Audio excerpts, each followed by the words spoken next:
السلام علیکم ورحمۃ اللہ وبرکاتہ۔ الحمد للہ وکفی وسلام علی عبادہ الذین اصطفی والتقی والعفاف والغنی، اما بعد فقد قال اللہ تبارک وتعالی فی القرآن المجید والفرقان الحمید۔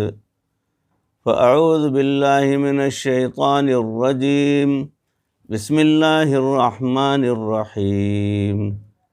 الم نشرح لک صدرک ووضعنا عنک وزرک، صدق اللہ مولانا العظیم۔ اللہم صلی علی سیدنا ومولانا محمد وبارک وسلم کما تحب وترضی عدد ما تحب وترضی۔ محترم و مکرم ناظرین، حاضرین، سامعین، بھائیوں، بزرگوں اور دوستوں، معزز خواتین، ہماری ماں بہنوں، تصوف کے عنوان سے جو موضوع چل رہا ہے وہ ہے محبوب کل جہاں سرکار دو عالم صلی اللہ علیہ وسلم۔ اسی موضوع کی یہ کڑی سماعت فرمائیں۔ حدیث پاک میں آیا ہے کہ ایک صحابی بڑی دور سے آ کر جو حاضر ہوتے ہیں، وہ جب بھی آتے تو کچھ دیر محبوب صلی اللہ علیہ وسلم کے چہرے انور کی طرف دیکھتے، آپ کا کچھ کلام سنتے اور چلے جاتے۔ مدتوں تک انہوں نے نبی صلی اللہ علیہ وسلم سے کوئی کلام نہ کیا اور کوئی بات بھی نہ کی اور کچھ پوچھا بھی نہیں۔ ایک مرتبہ نبی صلی اللہ علیہ وسلم نے ان کو دیکھا تو اپنے پاس بلا لیا۔ آپ صلی اللہ علیہ وسلم نے ارشاد فرمایا کہ سب لوگ مجھ سے کچھ نہ کچھ بات تو پوچھتے رہتے ہیں، لیکن آپ آتے ہیں اور محفل میں بیٹھ کر سنتے ہیں اور واپس چلے جاتے ہیں، اس کی کیا وجہ ہے؟ انہوں نے عرض کیا کہ اے اللہ کے محبوب صلی اللہ علیہ وسلم، میرے دل میں آپ کی اتنی محبت ہے کہ جب اپنے گھر سے آتا ہوں تو فقط آپ کی دیدار کی نیت سے آتا ہوں، اور یہاں حاضر ہو کر آپ کے پر انوار چہرے سے اپنی آنکھیں ٹھنڈی کر کے واپس چلا جاتا ہوں۔ اس پر اللہ کے محبوب صلی اللہ علیہ وسلم نے فرمایا کہ بندے کو دنیا میں جس سے محبت ہوگی وہ جنت میں اسی کے ساتھ ہوگا۔ سبحان اللہ، اللہ تعالیٰ ان دونوں کو جنت میں اکٹھا فرما دیں گے۔ الحمدللہ۔ وہ صحابی فرماتے ہیں کہ مجھے جتنی خوشی اس حدیث پاک سے ہوئی اتنی خوشی مجھے کبھی کسی اور خبر سے نہیں ہوئی تھی۔ اللہ کے محبوب صلی اللہ علیہ وسلم محبوب کل جہاں ہیں۔ سیدہ عائشہ صدیقہ رضی اللہ تعالی عنہ فرماتی ہیں کہ زلیخا، تیری سہیلیوں نے یوسف علیہ السلام کو دیکھا تو اپنی انگلیوں کے ٹکڑے کر دیے۔ اگر وہ کبھی میرے آقا صلی اللہ علیہ وسلم کی جبین ناز کو دیکھ لیتی تو اپنے دل کے ٹکڑے کر بیٹھتی۔ بے شک مولانا محمد قاسم نانوتی رحمۃ اللہ علیہ فرماتے ہیں کہ ایک موقع پر سیدہ عائشہ صدیقہ رضی اللہ تعالی عنہا نے فرمایا کہ میں نے مدینہ طیبہ کی کنواری لڑکیوں کی آنکھوں میں بھی وہ حیا نہیں دیکھی جو میں اپنے آقا صلی اللہ علیہ وسلم کی مبارک آنکھوں میں دیکھا کرتی تھی۔ سیدہ عائشہ صدیقہ رضی اللہ تعالی عنہا کو نبی صلی اللہ علیہ وسلم سے بے پناہ محبت تھی۔ انہوں نے اپنے آقا اور سردار کی شان میں اشعار کہے، دیکھیں کہ بیوی اپنے سرتاج کی محبت میں سرشار ہو کر کیسے شعر کہہ رہی ہے۔ فرمایا کہ آسمان کا بھی ایک سورج ہے اور ایک ہمارا بھی سورج ہے، لیکن میرا سورج آسمان کے سورج سے زیادہ بہتر ہے۔ اس لیے کہ آسمان کا سورج فجر کے بعد طلوع ہوتا ہے اور میرا سورج تو عشاء کی نماز کے بعد بھی طلوع ہوتا ہے۔ سبحان اللہ۔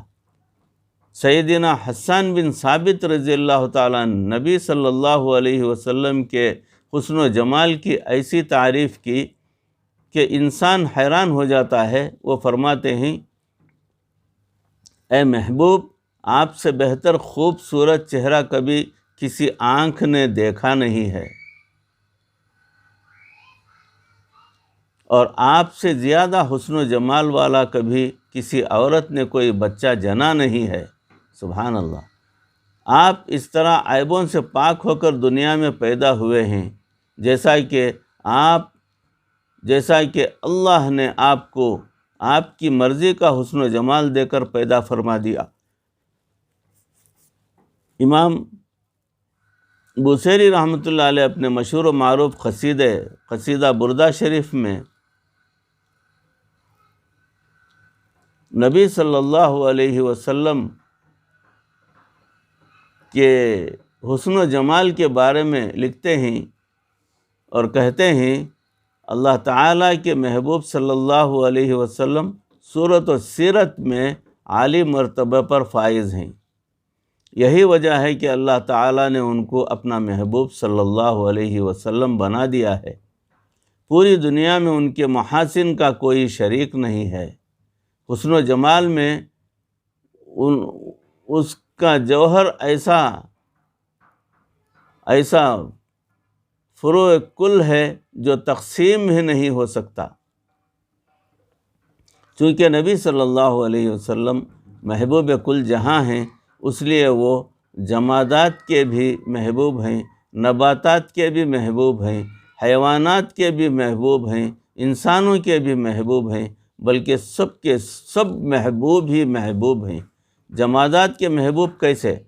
حدیث پاک میں آیا ہے کہ سیدنا صدیق اکبر رضی اللہ تعالیٰ عنہ کے گھر میں 2 پتھر تھے، ایک کا نام متکلم اور دوسرے کا نام متقی تھا۔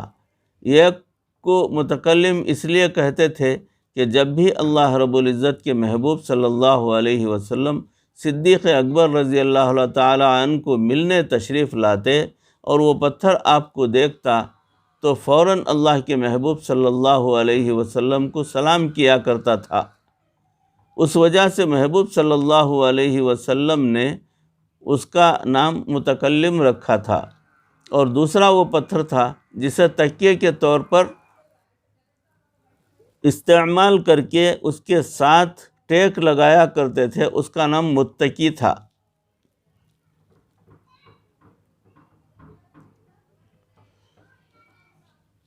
نباتات کے محبوب کیسے؟ نبی صلی اللہ علیہ وسلم نباتات کے بھی محبوب تھے، چنانچہ صحابہ کرام فرماتے ہیں کہ ہم خود دیکھتے تھے کہ کتنی جگہوں پر اللہ کے محبوب صلی اللہ علیہ وسلم جا کر کھڑے ہوتے اور درخت آ کر نبی صلی اللہ علیہ وسلم کو سلام کرتے تھے۔ بلکہ ایک روایت یہ بھی ہے کہ درخت نبی صلی اللہ علیہ وسلم کے پاس آتے اور سجدہ ریز ہو کر واپس چلے جاتے تھے۔ اللہ کے محبوب صلی اللہ علیہ وسلم کھجور کے ایک تنے کے ساتھ ٹیک لگا کر جمعہ کا خطبہ ارشاد فرمایا کرتے تھے۔ جب تمیم داری رضی اللہ تعالیٰ عنہ مسلمان ہوئے تو انہوں نے ممبر بنا کر اللہ کے محبوب صلی اللہ علیہ وسلم کی خدمت میں پیش کیا اور عرض کیا کہ اے اللہ کے نبی صلی اللہ علیہ وسلم، آپ اس پر تشریف فرما ہوا کریں اور اس پر کھڑے ہو کر خطبہ دیا کریں۔ صحابہ کرام کہتے ہیں کہ جب اللہ تعالیٰ کے محبوب صلی اللہ علیہ وسلم ممبر پر کھڑے ہوئے تو ہم نے بچے کی طرح کی رونے کی آواز سنی۔ ہم حیران ہوئے اور ہم نے دیکھا کہ اللہ کے محبوب صلی اللہ علیہ وسلم ممبر سے نیچے اترے اور اس کھجور کے ساتھ ٹیک لگا کر خطبہ دیا کرتے تھے۔ اس کے قریب آئے اور آپ نے اس پر ہاتھ رکھا۔ وہ کھجور کا تنا اس طرح چپ ہوا جیسے روتا ہوا بچہ ہچکیاں لے لے کر چپ ہوتا ہے۔ سبحان اللہ! کھجور کا تنا اس لیے رو رہا تھا کہ آقا صلی اللہ علیہ وسلم اب ممبر بن گیا ہے اور آپ اس پر جلوہ افروز ہوا کریں گے اور مجھے اب آپ کی جدائی برداشت کرنی پڑے گی۔ اللہ اکبر۔ علماء نے لکھا ہے کہ چونکہ اس تنے کو نبی صلی اللہ علیہ وسلم کے ساتھ نسبت ہو گئی تھی، اس لیے اس کے ساتھ جنت کا وعدہ کر دیا گیا۔ سبحان اللہ۔ حیوانات کے محبوب کیسے؟ اللہ کے محبوب صلی اللہ علیہ وسلم حیوانات کے بھی محبوب تھے۔ چنانچہ حدیث پاک میں آیا ہے کہ حجۃ الوداع کے موقع پر جب نبی صلی اللہ علیہ وسلم نے رمی جمار فرمائی تو اس کے بعد آپ صلی اللہ علیہ وسلم نے قربانی کرنی تھی، چنانچہ قربانی کے لیے اونٹ لائے گئے۔ وہ اونٹ ایک دوسرے سے آگے بڑھنے کی کوشش کر رہے تھے۔ ہر اونٹ چاہتا تھا کہ اے اللہ کے محبوب صلی اللہ علیہ وسلم، جب آپ نے ذبح کرنا ہے تو سب سے پہلے میرے گلے پر آپ کے مبارک ہاتھوں سے چھری چل جائے۔ ایک روایت میں یہ بھی آیا ہے کہ ایک مرتبہ اللہ تعالیٰ کے محبوب صلی اللہ علیہ وسلم جا رہے تھے، آپ نے دیکھا کہ ایک یہودی نے ایک ہرنی کو پکڑا ہوا ہے۔ جب ہرنی نے نبی صلی اللہ علیہ وسلم کو دیکھا تو فریاد کرنے لگی کہ اے اللہ کے محبوب صلی اللہ علیہ وسلم، میرا بچہ اس پہاڑ کے دامن میں ہے، اب اسے دودھ پلانے کا وقت ہو گیا ہے، اگر یہ مجھے چھوڑ دے تو میں دودھ پلا کر واپس آ جاؤں گی۔ اللہ تعالیٰ کے محبوب صلی اللہ علیہ وسلم نے اس یہودی کو فرمایا، اس نے دل میں سوچا کہ ابھی دودھ کا دودھ اور پانی کا پانی ہو جاتا ہے، چنانچہ اس نے ہرنی کو چھوڑ دیا۔ اللہ تعالیٰ کے محبوب صلی اللہ علیہ وسلم وہیں کھڑے رہے۔ تھوڑی دیر کے بعد وہ ہرنی دودھ پلا کر پھر اس یہودی کے پاس واپس آ گئی۔ جب اس یہودی نے یہ دیکھا تو کلمہ پڑھ کر مسلمان ہو گیا۔ اللہ اکبر، سبحان اللہ، سبحان اللہ۔ نبی صلی اللہ علیہ وسلم انسانوں کے بھی محبوب تھے، چنانچہ صحابہ کرام کی ایک جماعت نبی اکرم صلی اللہ علیہ وسلم کے عاشقین کی جماعت تھی۔ چنانچہ صحابہ کرام نبی صلی اللہ علیہ وسلم کا جب دیدار کرتے تھے تو ان کا ایمان تازہ ہو جایا کرتا تھا۔ ایک صحابی میدان جہاد میں اتنے زخمی تھے کہ غشی طاری ہونے کو تھی، اتنے میں ان کے پاس ایک صحابی پہنچے۔ انہوں نے زخمی سے پوچھا، الک حاجتن، کیا آپ کو کسی چیز کی ضرورت ہے؟ تو انہوں نے کہا ہاں۔ پوچھا کس چیز کی؟ کہنے لگے میرا جی چاہتا ہے کہ میں اپنے آخری وقت میں میرے آقا صلی اللہ علیہ وسلم کے چہرے انور کا دیدار کر لوں۔ چنانچہ انہوں نے ان کو اپنے کندھے پر اٹھایا اور چل پڑے۔ انہوں نے دیکھا کہ اللہ کے محبوب صلی اللہ علیہ وسلم ایک جگہ پر تشریف فرما تھے۔ انہوں نے اس صحابی کو نیچے کھڑا کیا اور ان سے کہا کہ جی اللہ کے محبوب صلی اللہ علیہ وسلم آپ کے سامنے ہی۔ اس مجاہد نے جیسے ہی نبی صلی اللہ علیہ وسلم کا نام سنا تو آنکھیں کھولی اور محبوب صلی اللہ علیہ وسلم کے دیدار سے اپنی آنکھیں ٹھنڈی کیں اور پھر اپنی جان اللہ کے حوالے کر دی۔ سبحان اللہ۔ نکل جائے دم تیرے قدموں کے نیچے، یہی دل کی حسرت، یہی آرزو ہے۔ ایک شاعر نے اس کو اپنے الفاظ میں یوں بیان کیا، وہ کہتا ہے کہ وہ صحابی گویا یہ پیغام دینا چاہتے تھے کہ اے آقا، تیری معراج کے تو لوح و قلم تک پہنچا، میری معراج کے میں تیرے قدم تک پہنچا۔ ماشاء اللہ۔ حضور اکرم صلی اللہ علیہ وسلم کی شباہت کی تمنا۔ ایک صحابی حبشہ کے رہنے والے تھے، ان کے بال گھنگریالے تھے۔ وہ جب بھی نہاتے تو بعد میں اپنے بالوں میں کنگھی کیا کرتے تھے۔ چونکہ ان کے بال سخت تھے اس لیے ان کی مانگ درمیان سے نہیں نکلتی تھی۔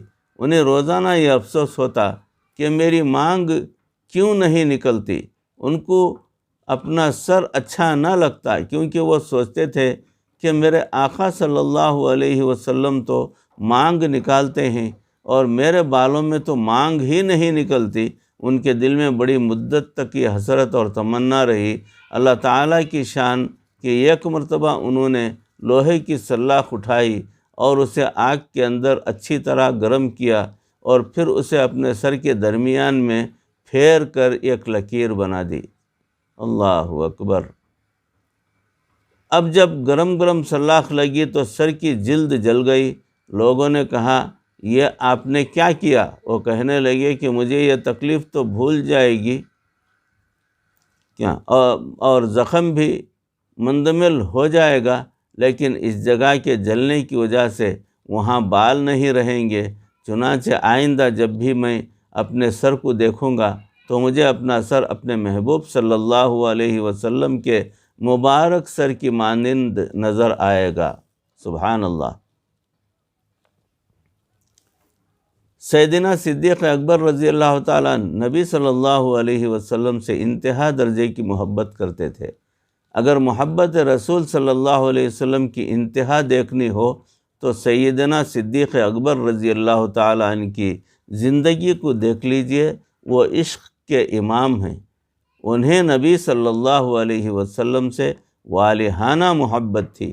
مثال کے طور پر نبی صلی اللہ علیہ وسلم نے ارشاد فرمایا، مجھے 3 چیزیں پسند ہیں، ایک خوشبو، دوسری نیک بیوی، تیسری چیز میری آنکھوں کی ٹھنڈک نماز میں ہے۔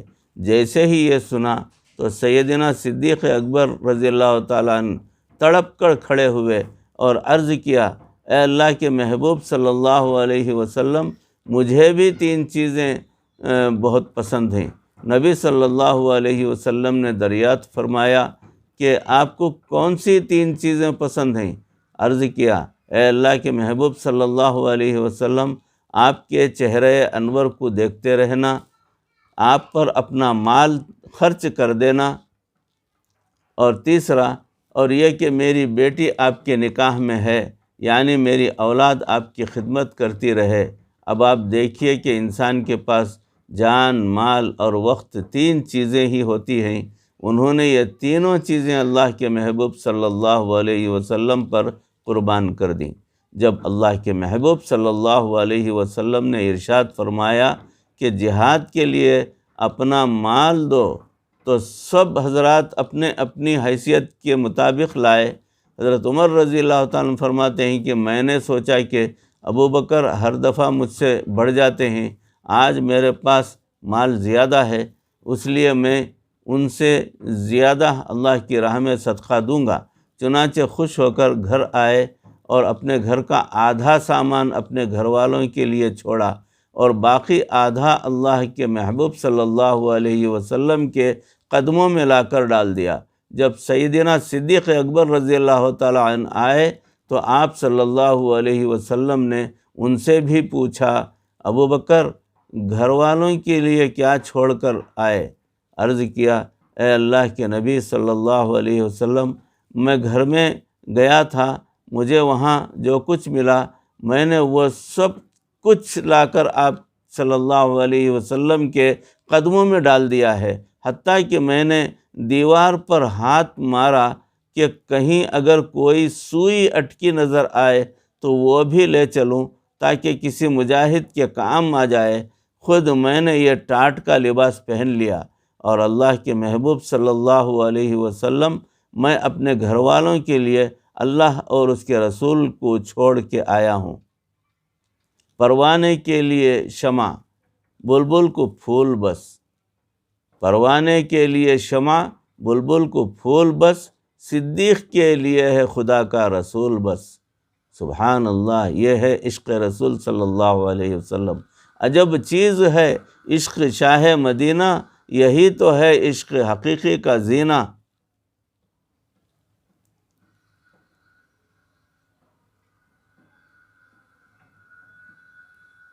ہے معمور اس عشق سے جس کا سینہ، اسی کا ہے مرنا، اسی کا ہے جینا۔ سبحان اللہ، زندگی کا مزہ اسی محبت کے ساتھ ہے۔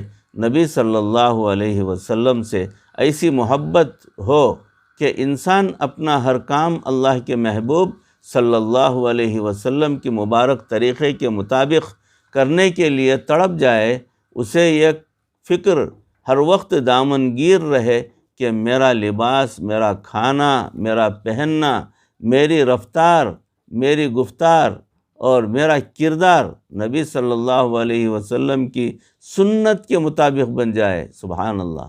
اگر ایسی محبت نصیب ہو جائے تو پھر ہمارے بھی نصیب کھل جائیں گے۔ سیدنا صدیق اکبر رضی اللہ تعالیٰ عنہ کو ایسی ہی محبت نصیب تھی۔ حضرت شیخ الحدیث رحمۃ اللہ علیہ لکھتے ہیں کہ جس محفل میں سیدنا صدیق اکبر رضی اللہ تعالیٰ عنہ نے اپنے مال کی قربانی دی، ابھی اسی محفل میں ٹاٹ کا لباس پہنے بیٹھے تھے کہ اتنے میں جبریل امین تشریف لائے۔ انہوں نے بھی ٹاٹ کا لباس پہن رکھا تھا۔ نبی صلی اللہ علیہ وسلم نے ارشاد فرمایا، جبرائیل آج تم نے ٹاٹ کا لباس کیوں پہنا ہوا ہے؟ جبرائیل علیہ السلام نے عرض کیا کہ اے اللہ کے محبوب صلی اللہ علیہ وسلم، آج ابوبکر کے اس عمل پر اللہ تعالیٰ اس قدر خوش ہوئے ہیں کہ آسمان کے سارے فرشتوں کو حکم دے دیا کہ تم بھی ابوبکر کی طرح ٹاٹ کا لباس پہن لو۔ مزید برآں اللہ تعالیٰ نے ابوبکر کی طرف سلام بھیجا ہے۔ سبحان اللہ! اللہ تعالیٰ کتنے قدردان ہیں۔ جب نبی صلی اللہ علیہ وسلم نے ہجرت فرمائی تو آپ صلی اللہ علیہ وسلم رات کے وقت سیدنا صدیق اکبر رضی اللہ تعالیٰ عنہ کے گھر تشریف لائے۔ نبی صلی اللہ علیہ وسلم نے جیسے ہی دستک دی، وہ فوراً باہر حاضر ہوئے۔ یوں لگتا تھا کہ جیسے وہ پہلے ہی سے جاگ رہے ہوں۔ اللہ کے محبوب صلی اللہ علیہ وسلم نے پوچھا، ابوبکر کیا آپ پہلے سے جاگ رہے تھے یا میرے آنے پر جاگے؟ عرض کیا، اے اللہ کے نبی صلی اللہ علیہ وسلم، میں پہلے ہی سے جاگ رہا تھا، کیونکہ میرا دل گواہی دیتا تھا کہ جب آپ صلی اللہ علیہ وسلم ہجرت فرمائیں گے تو اس خادم اور غلام کو بھی ساتھ ضرور لے جائیں گے۔ چنانچہ جب سے یہ خیال آیا، ابوبکر نے رات کا سونا چھوڑ دیا کہ کہیں ایسا نہ ہو کہ میرے محبوب صلی اللہ علیہ وسلم میرے دروازے پر آئیں اور ان کو ابوبکر کے انتظار میں کھڑا ہونا پڑے۔ اللہ اکبر! کیا محبت تھی، وہ کیا خدمت تھی، وہ کیا خدمت کا جذبہ تھا۔ اللہ اکبر! اللہ رب العزت اس کا ہزارواں حصہ بھی اگر پروردگار ہمارے دلوں میں پیدا کر دیے تو ہماری زندگی کامیاب سمجھیں گے۔ یک مرتبہ سیدنا صدیق اکبر رضی اللہ تعالیٰ عنہ مسجد میں بیٹھے رو رو کر دعا مانگ رہے تھے۔ تمام صحابہ حیران تھے کہ ان کو کیا ہوا ہے۔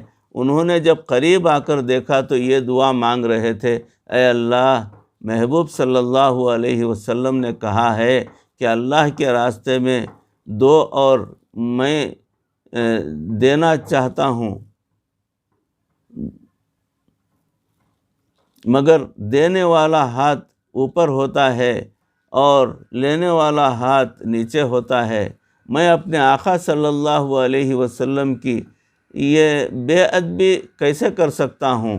میں ہرگز بے ادبی نہیں کرنا چاہتا۔ آپ میرے آقا صلی اللہ علیہ وسلم کے دل میں ڈال دیجئے کہ وہ ابوبکر کے مال کو اپنے ذاتی مال کی طرح استعمال فرما لیں۔ حدیث پاک میں آیا ہے کہ اس کے بعد نبی صلی اللہ علیہ وسلم ان کے مال کو اس طرح استعمال فرمایا کرتے تھے جس طرح کوئی اپنے ذاتی مال کو استعمال کیا کرتا ہے۔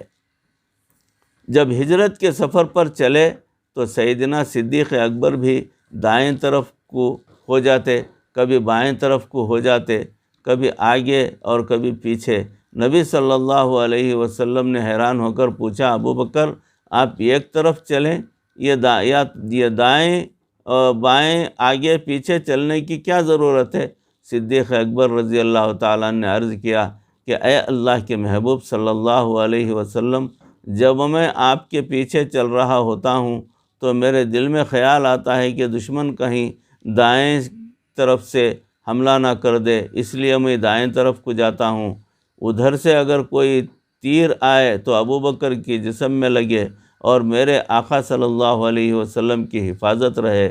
پھر خیال آتا ہے کہ کہیں سامنے سے تیر نہ آ جائے، اس لیے میں کبھی بائیں طرف آ جاتا ہوں اور کبھی پیچھے کی طرف آ جاتا ہوں اور کبھی آگے کی طرف رہتا ہوں۔ سبحان اللہ، یہ کیا محبت ہے! یہ محبت کا جو ہے انداز پروردگار نے ان کو جو دیا ہے، اور جو محبت کا جذبہ ان کو دیا ہے، اے اللہ، واقعی اس کی بہت قدر کرنے کی ضرورت ہے۔ اسی طرح اللہ کے پیارے اور محبوب بندے سیدنا اکبر، صدیق اکبر رضی اللہ تعالیٰ عنہ شمع رسالت کے پروانے بن کر سفر کر رہے ہوتے تھے۔ جب غار ثور میں پہنچے تو سیدنا صدیق اکبر رضی اللہ تعالیٰ عنہ پہلے اندر گئے اور سارے سوراخ بند کر دیے غار کے اندر کے۔ ایک سوراخ باقی بچ گیا، اس کو بند کرنے کے لیے کوئی کپڑا نہیں تھا، کوئی دوسری چیز نہیں تھی، تو صدیق اکبر رضی اللہ تعالیٰ عنہ نے اپنا پاؤں رکھ دیا اور بیٹھ گئے۔ اللہ رب العزت کے محبوب صلی اللہ علیہ وسلم اندر تشریف لائے تو عرض کیا، آقا صلی اللہ علیہ وسلم آپ تھکے ہوئے ہیں، آرام فرما لیجئے، یہاں بستر تو نہیں ہے، اللہ کی زمین بستر بنے گی، البتہ تکیے کے لیے ابوبکر کی گود حاضر ہے۔ دنیا میں 2 گودیں تھیں جن کو محبوب صلی اللہ علیہ وسلم نے شان بخشی، ایک کو صدیق اکبر رضی اللہ تعالیٰ عنہ کی تھی اور دوسری گود صدیقہ کائنات حضرت عائشہ رضی اللہ تعالیٰ عنہ کی تھی۔ حدیث پاک میں آیا ہے کہ جب نبی صلی اللہ علیہ وسلم دنیا سے تشریف لے جانے لگے تو اللہ کے محبوب صلی اللہ علیہ وسلم کا مبارک سر سیدہ عائشہ صدیقہ رضی اللہ تعالیٰ عنہ کی گود میں تھا۔ ایک گود میں سر رکھا تو اللہ تعالیٰ نے صدیق کا مقام عطا فرما دیا، اور دوسری گود میں سر رکھا تو صدیقہ کا مقام عطا فرما دیا۔ اللہ اکبر کبیرہ۔ بھائیو، بزرگوں، دوستو، موضوع چل رہا ہے، اسی موضوع کی اگلی کڑی انشاءاللہ العزیز اگلی نشست میں آپ حضرات کے روبرو پیش کرنے کی کوشش کروں گا۔ کہی سنی باتوں کو ہمارے دلوں کے اندر اترنے کا ذریعہ پروردگار بنا دے، اور سچے دل سے ہم ان باتوں پر عمل کرنے کی پروردگار ہمیں توفیق عطا فرمائے۔ سرکار دو عالم صلی اللہ علیہ وسلم کے ساتھ اور ہمیں پکی اور سچی محبت کرنے کی توفیق عطا فرمائے، اور آپ صلی اللہ علیہ وسلم کے بتائے ہوئے تمام سنتوں کے اوپر ہم کو عمل کرنے کی پروردگار توفیق عطا فرمائے۔ اللہ رب العزت مرتے دم تک ہمیں کسی کا محتاج نہ بنائے، ایمان پر ہمارا خاتمہ فرمائے اور کلمہ والی موت نصیب فرمائے۔ وآخر دعوانا ان الحمد للہ رب العالمین۔ السلام علیکم ورحمۃ اللہ وبرکاتہ۔